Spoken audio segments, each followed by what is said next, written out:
Quand on y pense, on serait 30% à être dépendant de quelque chose, vraiment au sens large. Quand on y pense, il y a 30% à peu près de la population qui souffre d'anxiété sociale, 30% qui souffrent de douleurs chroniques, plus de 20% de solitude, 20% de dépression. En fait, on a tous des trucs qui clochent. Mais ce qui est sûr, c'est que la dépendance, c'est quelque chose de profondément humain. Pour plagier Orwell, je dirais qu'on est tous dépendants, mais certains plus que d'autres. Ce que je veux dire par là, c'est qu'on a tous besoin de notre dose de bonheur. C'est-à-dire, on vit pour ça, on est littéralement des camés, des drogués de bonheur. Alors, on le trouve dans son couple, dans sa vie de famille, dans ses études, dans son travail, dans ses hobbies, dans ses passions, dans ses vocations, dans les associations, dans la bouffe et aussi dans les drogues. Mais on peut être drogué de tout. Alors moi, c'est un truc qui m'amuse, c'est qu'on fait semblant tous les ans de découvrir une nouvelle dépendance. On pourrait être dépendant aux jeux électroniques. Oh bah tiens, bah waouh, super découverte. Ah, on pourrait être dépendant aux réseaux sociaux et si on n'est pas sur un réseau social, on se sent mal. Vous savez, le fameux FOMO, Fear of Missing Out, la peur de manquer, qui ressemble à ce qu'on appelle du craving, la sensation de manque. En fait, on peut être dépendant à tout. On peut être dépendant amoureux, on peut être dépendant de la bouffe, ça s'appelle la boulimie ou l'hyperphagie. On peut être dépendant de la clope, on peut être dépendant du cannabis. C'est-à-dire c'est devenu, avec l'alcool, une des drogues les plus courantes. Et l'alcoolisme, alors, on est dans une culture où l'alcool, donc vraiment une dépendance grave et dangereuse, fait partie de notre culture. Et on trouve ça normal. Ouais, le vin rouge, ce serait pas une drogue comme les autres. Non, non, parce qu'il y a un terroir derrière. Mais au fond, comment est-ce qu'on sait si on est vraiment dépendant? Parce que si on a plein de petites dépendances, comme je vous l'écrivais tout à l'heure, et qu'on peut tout arrêter, ou bien qu'on ne tire pas sur la corde, parce que dès qu'il nous manque suffisamment de dépendance, dès qu'on a une ou deux grandes sources de bonheur dans la vie, on va tirer sur la corde. Je ne parle même pas de la cocaïne, par exemple, ou de l'héroïne, ou la morphine, tout ce qui crée, ou de certains médicaments, comme par exemple le tramadol ou autre, qui créent des dépendances physiques. On peut vraiment être dépendant de tout. Mais il y a plusieurs repères. C'est la première chose, est-ce qu'on est capable d'arrêter? Mais sérieusement, durablement, est-ce qu'on se sent capable d'imaginer passer toute sa vie sans recommencer? Est-ce qu'on est capable de tenir à une semaine, un mois? Si on n'est pas capable, c'est une dépendance. Et puis la deuxième chose, c'est est-ce qu'on se sent mal? Est-ce que quand on n'a pas ce qu'on veut, est-ce qu'il y a une douleur en nous? Est-ce qu'il y a un manque, un inconfort? Et là, on sait que c'est de la dépendance.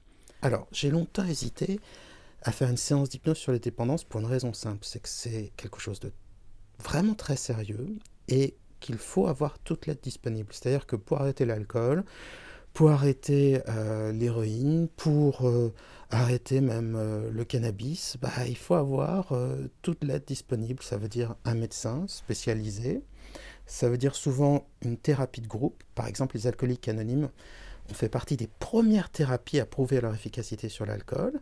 Et puis pourquoi pas un psychologue, un hypnothérapeute en plus. Mais il faut vraiment mettre toutes ses chances de son côté. Alors c'est pour ça que cette séance d'hypnose va avoir une utilité très précise. Elle va vous permettre de vous sentir suffisamment bien en moins de 15 minutes pour pouvoir, comme ça, avoir le choix. C'est-à-dire que quand on se sent vraiment bien, on n'est pas obligé de faire une crise de boulimie, on n'est pas obligé de fumer une clope, on n'est pas obligé de prendre un verre. Et grâce à cela, vous allez construire une confiance en vous. C'est-à-dire que dans la dépendance, ce qui est horrible, c'est le jour où on se dit « je suis alcoolique », c'est-à-dire que je ne pourrai jamais me passer d'alcool. Alors, à la fois, c'est important parce que c'est une prise de conscience. Tant qu'on se dit qu'on n'est pas alcoolique, on trouve de bonnes excuses. Mais se dire que finalement, c'est devenu notre définition, ce qu'on est vraiment, c'est quelque chose, je trouve, de terrible. Mais heureusement, on peut s'en sortir. Et les petites victoires qui s'accumulent, c'est ça ce qui va créer en vous la conviction de votre capacité à arrêter. Et aussi de la force que vous avez et de ce que ça peut apporter dans votre vie. Retirer une dépendance, c'est pas se priver de quelque chose. Retirer une dépendance, c'est se donner de la liberté, du bien-être, la possibilité de reprendre le contrôle sur sa vie. C'est un vrai cadeau. Mais évidemment, quand on est en plein dedans, c'est pas comme ça qu'on le ressent. C'est 1 an, 2 ans, 3 ans après qu'on le ressent de cette manière. Cette séance d'hypnose, elle vous permettra d'avoir le choix. Elle ne dure que 15 minutes, c'est fait exprès. C'est pour que vous puissiez vous détendre bien et choisir de ne pas succomber. Alors je suis désolé, j'utilise des termes un peu connotés religieusement, mais c'est vrai, quand on succombe, on est complètement emporté par sa dépendance. Donc là, vous vous sentirez suffisamment bien pour avoir votre libre arbitre à nouveau. Et puis on fera de la visualisation positive très rapidement pour que vous puissiez encore une fois ressentir ce que c'est que de vivre sans dépendance. Si vous voulez suivre l'actualité de la chaîne et savoir quand il y aura de nouvelles hypnoses autour des dépendances, n'oubliez pas de vous abonner. Cette séance d'hypnose est conçue pour être utilisée aussi souvent qu'il le faut, c'est-à-dire avant que vous succombiez à une dépendance, à une addiction, faites cette séance, elle vous permettra de vous sentir tellement bien que vous aurez la possibilité de ne pas y succomber. Alors, l'hypnose, en quelque sorte, va vous apporter votre dose de bien-être. Et comme ça, vous n'aurez pas cette frustration, ce craving, comme on dit en anglais. Alors, commencez à fixer un point et ayez bien en tête que votre cerveau est capable de se créer ses propres endorphines, de créer son propre bien-être. Et c'est quelque chose simplement à travailler et à développer. Donc, commencez à fixer un point, peu importe lequel. Commencez à le regarder avec un regard doux, peu importe ce que cela veut dire pour vous. Et puis le but c'est simplement de commencer à s'abstraire de l'extérieur, sans plus d'effort que cela. De toute façon, l'hypnose ne demande aucun effort et c'est très important parce que lorsque l'on souffre de dépendance, on a besoin de se sentir porté et pas de fournir un effort, une énergie qu'on n'a pas forcément. Alors à un moment, vos yeux vont se fermer. C'est là que vous rentrerez en transe. Et puis il y a des mots, des phrases qui vous échapperont parce que, en quelque sorte, vous allez planer un petit peu avec l'hypnose. Mais c'est vraiment quelque chose qui n'est absolument pas dangereux, sans effet secondaire. On peut faire autant d'hypnose qu'on le souhaite. Et dans le décompte de 5 à 1, peu importe le moment où vos yeux se fermeront, ce sera peut-être au chiffre 5 ou au chiffre 1, ça n'a pas d'importance. Si ce n'est que plus vous pratiquerez, plus cela arrivera rapidement et plus vous serez capable de vous sentir profondément bien. Mais tout cela grâce à vous-même et seulement à vous-même. 5. Vous entendez les bruits autour de vous, bien sûr, mais surtout ma voix qui va se préciser pour vous guider toujours davantage. Et simplement le fait comme ça de se laisser porter par la voix, d'avoir pris le temps de s'installer, de fixer un point et de se laisser porter, cela crée ce processus d'intériorisation. C'est le début de la transe. La transe, c'est le nom qu'on donne à l'état hypnotique, un état excessivement relaxant. Et, j'allais dire la preuve, c'est votre respiration qui est déjà un cran plus lente, et surtout plus régulière, mais aussi les sensations du corps. Vous pouvez par exemple, là où se pose votre attention, sentir plus clairement le contact de l'air contre le visage, contre les mains, pour en quelque sorte détourner l'attention du manque et s'orienter vers autre chose, vers un bien-être qui va se développer de plus en plus. Et comme nos états émotionnels sont très liés à la respiration, je vais vous inviter à prendre 2 inspirations profondes. Une première comme ça, très bien, et une seconde. Et à laisser votre respiration s'approfondir toute seule. C'est bien. Et pendant que les pensées s'accrochent et se décrochent, se forment, se déforment, forment d'autres formes, votre respiration, elle devient plus profonde, plus calme, plus lente.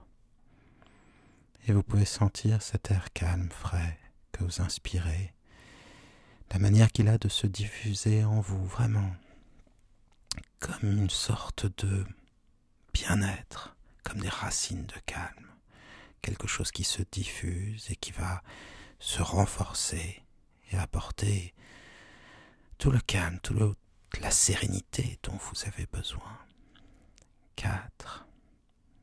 Et d'autres sensations vont se préciser. Tout cela créé par la chimie de votre cerveau, par la magie de votre cerveau presque. Et cela se traduit par exemple par le poids de la respiration déjà plus lourde et régulière, mais aussi le poids des bras, le poids des jambes, le poids du torse, tout le corps un peu plus lourd, comme si cela était fait pour laisser l'esprit lui déjà commencer à planer ailleurs et laisser au corps cette lourdeur calme, sereine et plaisante, très plaisante. Le corps est lourd, sur le fauteuil, le canapé, la chaise, le lit, peu importe, celui-ci solidement ancré sur le sol, solidement ancré sur les fondations de cette maison, de cet immeuble. Et on va planer plus loin, voyager plus loin. Cette maison, cet immeuble, ces fondations solidement ancrées sur la ville, et encore plus loin, la ville solidement ancrée sur la terre, et encore plus loin, la Terre ancrée dans le système solaire, et le système solaire ancré dans la galaxie ancrée dans l'univers ancré dans le temps, et le temps solidement ancré en vous, tandis que vous vous ancrez de plus en plus en transe. 3.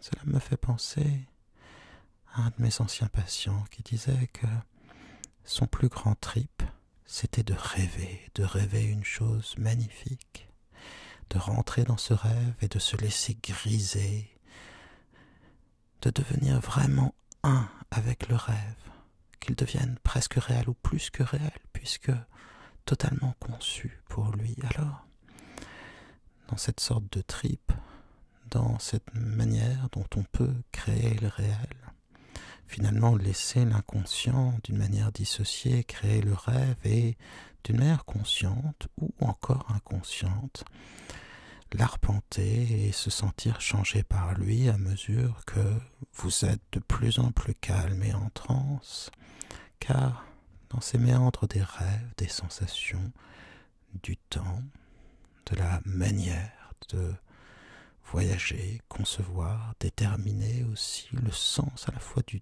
temps, de la temporalité, du temps subjectif, du temps objectif, du temps pour soi, du temps en soi, et presque dans une sorte de différence entre ce qui tient du phénomène et du nous-mêmes, de ce qui est en soi et pour soi.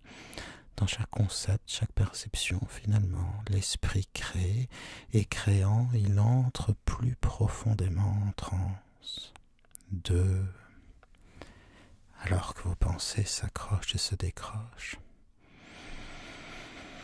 alors que votre respiration est toujours plus profonde et lente, alors que vous sentez déjà en vous se diffuser le bien-être qu'apporte l'hypnose, alors même que vous savez déjà plus que vous ne saviez, que vous saviez, que vous savez que de fois en fois ce plaisir et ce calme se développeront toujours davantage, toujours plus longtemps, toujours plus facilement et fortement. 1. Les yeux fermés, il est temps d'être en transe, et ma voix et votre respiration, tout cela va vous permettre d'entrer toujours plus dans ce trip, dans ce plaisir qu'est la transe profonde. Alors il n'y a pas d'effort à faire, tout se fait tout seul. Et les moments où les pensées s'oublient, les pensées dans une sorte de confusion, mais toujours cette chose plaisante où finalement on lâche prise, on décroche et on oublie de penser, n'est-ce pas, ce qu'on recherche dans toutes les dépendances finalement, oublier de penser, planer, être ailleurs, se sentir bien, avoir le corps détendu comme il est détendu maintenant, de plus en plus en transe, et se sentir bien à la fois dans le corps et dans l'esprit, non pas mens sana in corpore sano, mais si, là, pourtant, c'est bien le cas avec l'hypnose, puisque le corps est sain, l'esprit est sain et l'hypnose est saine, en cela qu'elle vous permet de vous créer votre propre plaisir, votre propre détente, sans dépendre de quoi que ce soit. vous entrez encore un peu plus en transe,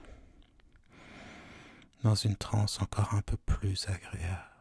Et vous pouvez observer ce corps toujours plus lourd et détendu et calme, sans bouger, engourdi par ce bien-être. De plus en plus engourdi, l'esprit, lui, est plus léger et déjà certainement s'est mis à rêver, à se laisser porter dans des sortes de rêves, parfois des rêves presque fantasques, mais toujours des rêves plaisants.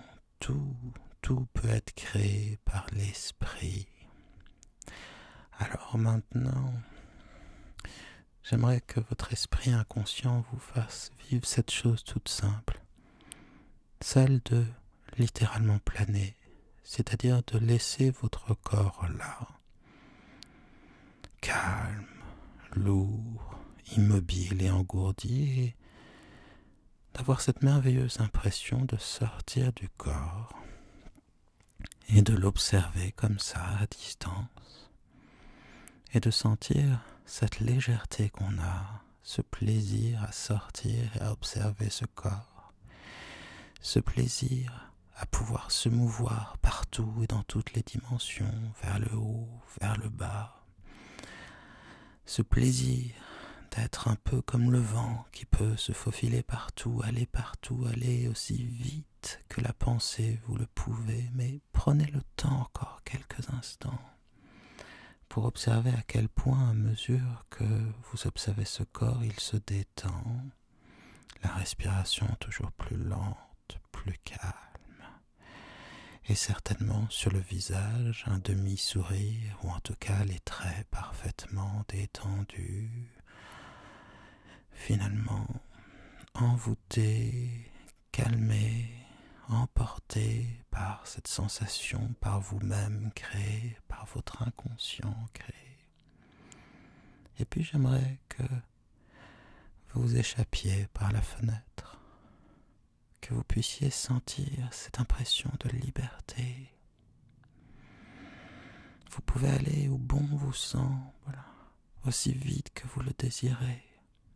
Mais prenez quelque temps juste pour savourer ce que cela fait de voler, de pouvoir s'observer depuis la fenêtre, de pouvoir voler au-dessus de votre maison ou de l'immeuble, de pouvoir glisser sur le vent dans les rues de votre ville, ou bien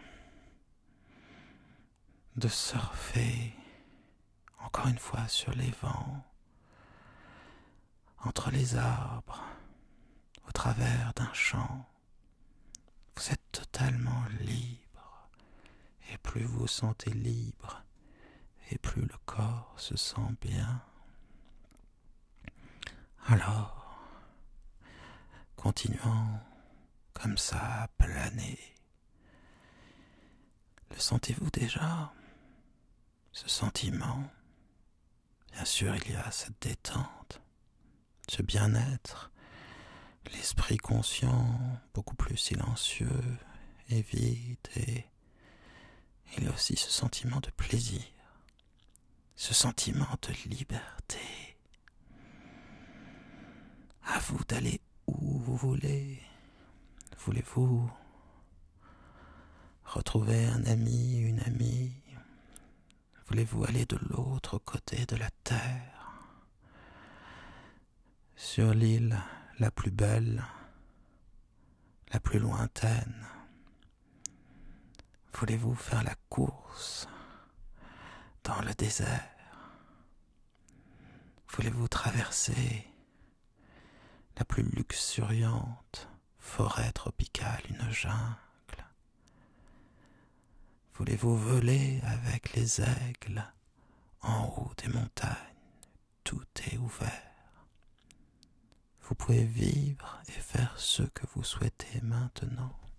Alors, les images, les sons, les sensations se précisent et vous voilà guidé par votre envie, votre désir profond, celui d'être libre, celui d'être bien par vous-même. de construire votre vie comme vous l'entendez, d'être le maître en quelque sorte. Alors, guidé par votre envie profonde, vous gagnez ce lieu qui vous fera tant de bien. Les images, les sons, les sensations vont se préciser. Et plus ces sensations, ces sons, ces images vont se préciser, plus le corps sera détendu et l'esprit aussi, dans un bien-être total, souverain, entier. À partir de là, c'est votre inconscient qui dirige, qui crée le rêve pour vous, le plus merveilleux rêve pour vous.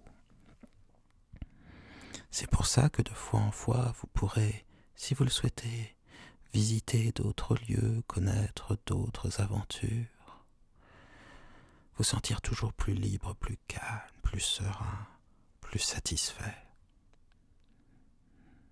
plus confiant.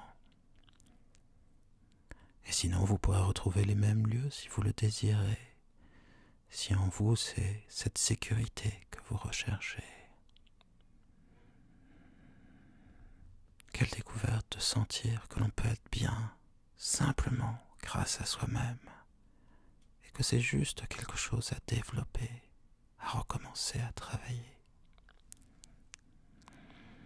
Mais je me tais maintenant et je vous laisse continuer à planer autant que vous le souhaitez dans les lieux les plus beaux, les plus sereins, ceux dont vous avez besoin, ceux qui vous serviront de refuge mental, c'est-à-dire qu'à chaque fois que vous y penserez, vous surprendrez, à ces lieux bien sûr, vous surprendrez à être calme, la respiration lente et régulière. Vous serez peut-être dans une transe douce, légère, de plus en plus profonde évidemment, plus vous maîtriserez l'auto-hypnose, car cela est tout à fait accessible. Il suffit de répéter cette séance. Et planez autant de temps que vous le souhaitez.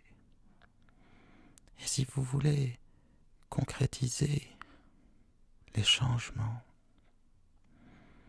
tout à l'heure rêvez à ce à quoi ressemblera votre vie une fois que vous serez débarrassé de cette dépendance. Toutes ces nouvelles choses que vous allez pouvoir faire, ce bien-être dans le corps, cette liberté encore, cette fierté aussi. Cette impression d'avoir du mérite bien légitime. Et sinon, bien sûr, quand vous le souhaiterez, comptez de 1 à 5 pour sortir de transe, mais uniquement quand vous le désirez. Restez aussi longtemps qu'il le faut pour être pleinement libre et bien, pour pouvoir une fois dans le monde réel, emporter tout ce bien-être et en tirer une liberté de choix. Avoir à nouveau le libre arbitre. Planez autant de temps que vous le souhaitez. Vivez à l'avance autant de temps que vous le souhaitez, ce à quoi ressemblera votre vie. Puis, lorsque vous vous sentirez satisfait, presque repu de calme, alors comptez de 1 à 5 et sortez de